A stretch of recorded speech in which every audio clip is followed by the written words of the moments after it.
एक बार एक गांव में कृति नाम की लड़की रहती थी। कीर्ति गांव की एक कोठी में रहती थी। कीर्ति के पापा गांव के सबसे बड़े जमींदार थे, लेकिन उसके पिता के जुए खेलने की लत ने उसके पूरे परिवार और दौलत को बर्बाद करके रख दिया। कीर्ति के परिवार में कोई नहीं था। असल में कीर्ति के पापा ने एक बार जुआ खेलते समय अपना सब कुछ दांव पर लगा दिया और वे सब हार गए। जुए में हारने के बाद दौलत तो गई ही गई, साथ ही साथ कीर्ति की मां ने तंग आकर जहर खा लिया। कीर्ति की माता के मरने के बाद कीर्ति के पिताजी का दारू पीने से किडनी खराब हो गया, जिसकी वजह से उनकी मृत्यु हो गई। अपने पिता के जुए का सबसे बड़ा शिकार बनी बेचारी कीर्ति।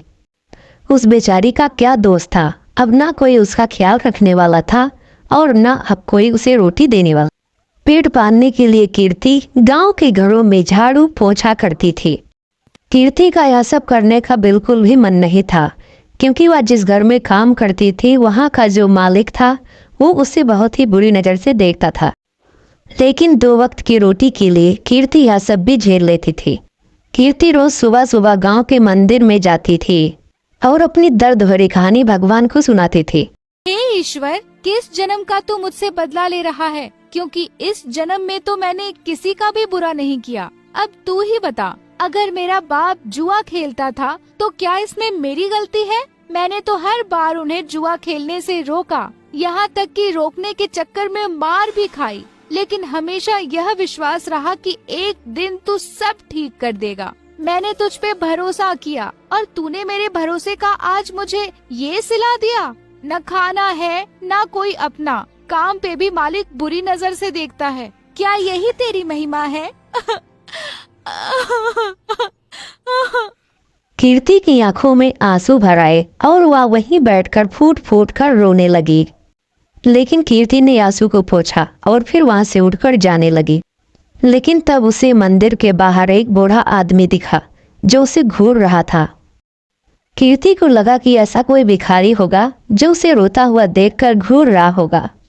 कीर्ति बिना उस पर ध्यान दिए तुरंत अपने घर को चलती बनी। लेकिन अब इस बूढ़े आदमी को कीर्ति को देखने की आदत सी पड़ गई थी।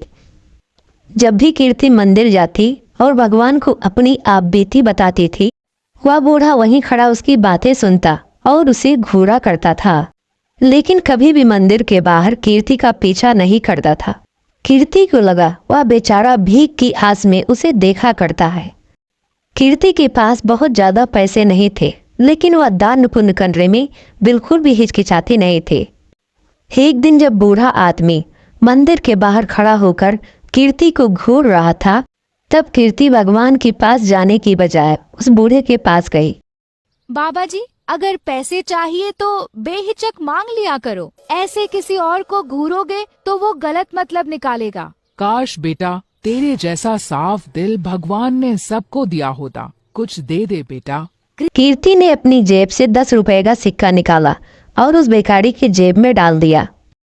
बाबा जी, अभी इतने ही हैं। आगे जब ज्यादा कमाने लगूंगी तब ज्यादा दूंगी। अरे बेटा, सच्चे दिल से दिए गए 1 रुपए भी मैं खुशी खुशी रख लूं, फिर तेरे 10 रुपए तो लाखों के बराबर हैं। भगवान तेरा भला करे। ये कहकर भिखारी वहां से चला गया। किसी गरीब की मदद करके कीर्ति को बहुत खुशी हुई। कीर्ति ने जाके मंदिर में दर्शन किया और अपने घर चली गई। उस दिन जब कीर्ति अपने मालिक के घर काम करने गई तो वहां उस दिन उसके मालिक के अलावा घर पर कोई भी नहीं था। क्या हुआ मालिक, आज घर पर मेम साहब नहीं है क्या? मेम साहब वो तो आज अपने मायके गई हुई हैं। वैसे उनके बारे में क्या पूछ रही हो? भला तुम्हारे और मेरे बीच में उनकी क्या जरूरत? अब अपने मालिक से ये सब सुनकर कीर्ति कुछ सहन सी गई। मालिक, मैं जरा घर की साफ सफाई कर देती हूँ। ये कहकर कीर्ति घर की साफ सफाई करने लगी। अपने मालिक के डर के मारे कीर्ति ने जल्दी जल्दी अपना सारा काम खत्म कर दिया। लेकिन काम करके जैसे ही कीर्ति घर जाने के लिए दरवाजे की ओर बढ़ी, वैसे ही उसका मालिक दरवाजे के सामने आकर खड़ा हो गया। मालिक, दरवाजे से हट जाइए, मुझे घर जाना है। लेकिन मालिक अपनी जगह से टस से मस ना हुआ और वहीं खड़ा रहा। मालिक, दरवाजे से हटिए। ये कहकर जैसे ही कीर्ति ने मालिक को दरवाजे से हटाने की कोशिश की, मालिक ने उसका हाथ पकड़ लिया। अरे ऐसे कैसे जाने दूं? आज तो मौका मिला है मुझे। बीवी भी घर पर नहीं है, आज तो तुझे नहीं जाने दूंगा। ये कहकर मालिक तुरंत कीर्ति पर लपका। डरी सहमी कीर्ति तुरंत अपनी इज्जत बचाने के लिए भागने लगी, लेकिन उसका मालिक उसका पीछा नहीं छोड़ रहा।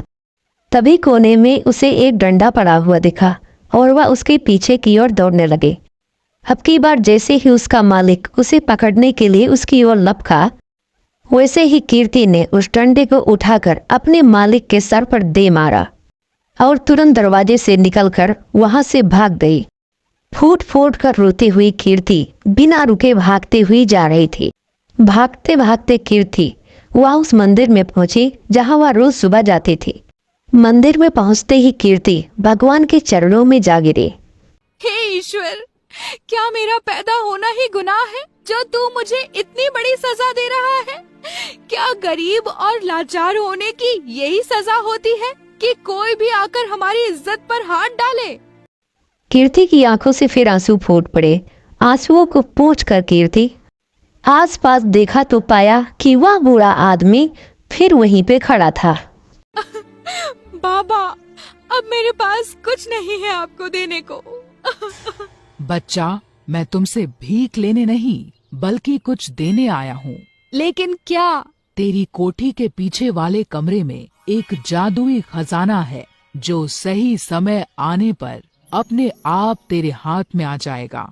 ग्रहों की दिशा बता रही है कि आज ही वो सही समय है। कीर्ति पहले से ही परेशान थे और यह सब सुनकर उसे और भी गुस्सा आ गया। बाबा जी, आपने मेरा दिल बहलाने के लिए ये सब कहा, मुझे बहुत अच्छा लगा, लेकिन मुझे झूठ पसंद नहीं। ये कहकर कीर्ति अपनी कोठी की ओर चल दी। उसे बार बार यह डर सताए जा रहा था कि अगर उसका मालिक बेहोशी से उठ गया तो उसे जिंदा नहीं छोड़ेगा। वहीं दूसरी तरफ उसके दिमाग में उस भिखारी की बात की आवाज चल रही थी। घर पहुंचते पहुंचते आसमान में बहुत तेज से बादल छाने लगे, मानो जैसे बहुत तेजी से बारिश होने वाली है। कीर्ति के कोठी के पहुंचने के कुछ देर बाद ही बारिश शुरू हो गई। बहुत तेजी से बारिश होने लगी। मूसलाधार बारिश के चलते कीर्ति की पुरानी छत से पानी टपकने लगा। आज तक कीर्ति ने इतनी तेज बारिश नहीं देखी थी। कीर्ति ने घर की मरम्मत के लिए अपना छाता निकालकर जैसे ही बारिश में गई, उसका छाता तेज बारिश के कारण फट गया। परेशान कीर्ति फिर अंदर आई और अपना सर ढकने के लिए कुछ ढूंढने लगी। आगे कुछ न मिलने पर वो कोठी के पिछले हिस्से में चली गई, जहां उसके बाबा का पुराना कबाड़ रखा हुआ था। ढूंढते ढूंढते उसी कबाड़ में कीर्ति को एक छाता दिखा।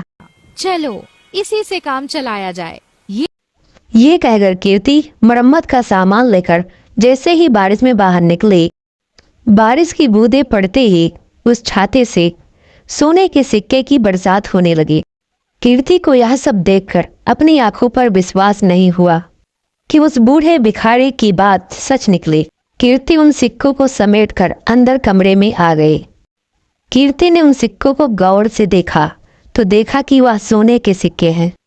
कीर्ति बहुत खुश हुई और उसकी आंखों में आंसू आ गए। अब मुझे अपने मालिक के जैसे गंदे लोगों के लिए काम करने की जरूरत नहीं। कीर्ति ने अपना सामान बांधा और उस छाते के साथ उस गांव को छोड़कर निकल गई। एक दूर शहर में जाकर कीर्ति ने उन सिक्कों को बेच दिया, जिससे उसे बहुत सारे पैसे मिले, जिससे उसने एक घर, एक गाड़ी और अपनी सारी ख्वाहिशें पूरी कर ली। यही नहीं, उसने अपना बिजनेस भी शुरू कर दिया और इस तरह कीर्ति की सारी गरीबी उस जादुई छाते ने दूर कर दी और अपने गंदे मालिक से कहीं दूर जाकर अपनी सुकून की जिंदगी जीने लगी।